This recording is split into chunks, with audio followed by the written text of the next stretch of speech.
के बात सुनाई हो राजा जी।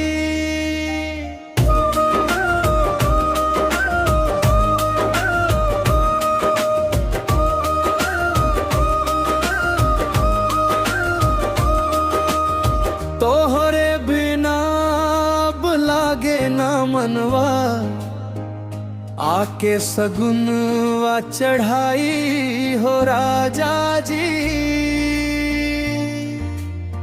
पापा के दामाद बनाई हो राजा जी, सपना में रोज समाई हो राजा जी।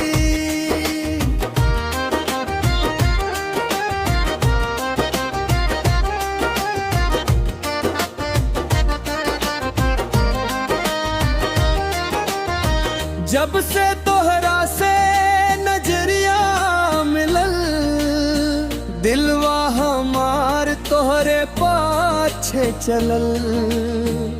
गाँव के गलियन में चर्चा भइल बा, प्यार के दीपवा मन में जरल।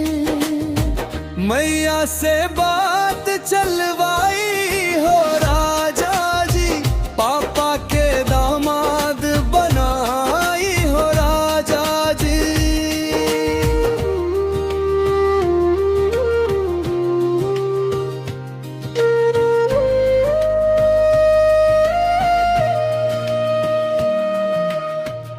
चांद जैसन मुखड़ा चमके तोहार, सुन के बोलिया बढ़ेला प्यार। सांझ सवेरे तोहरे ख्याल बा, तू ही बनल बाड़ू दिल के श्रृंगार। सेहरा सजा के आई हो राजा जी, पापा के दामाद बनाई हो राजा जी।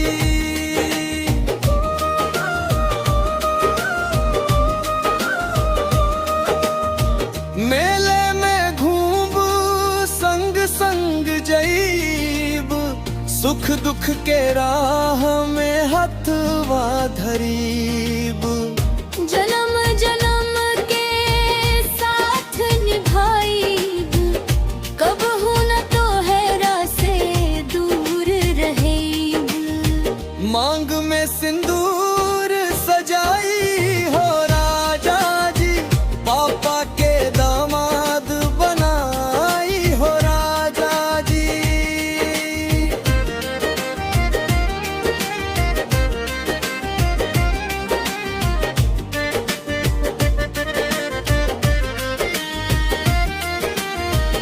बरखा में भींजब, फगुआ खेलब, सावन के गीत मिल के गाइब।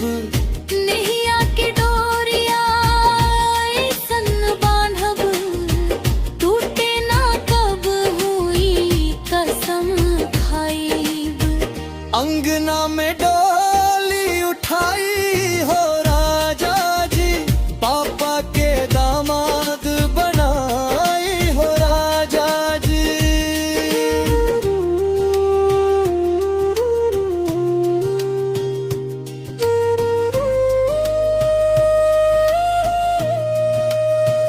पापा के दामाद बनाई हो राजा जी, दिलवा के रानी बनाई हो राजा जी।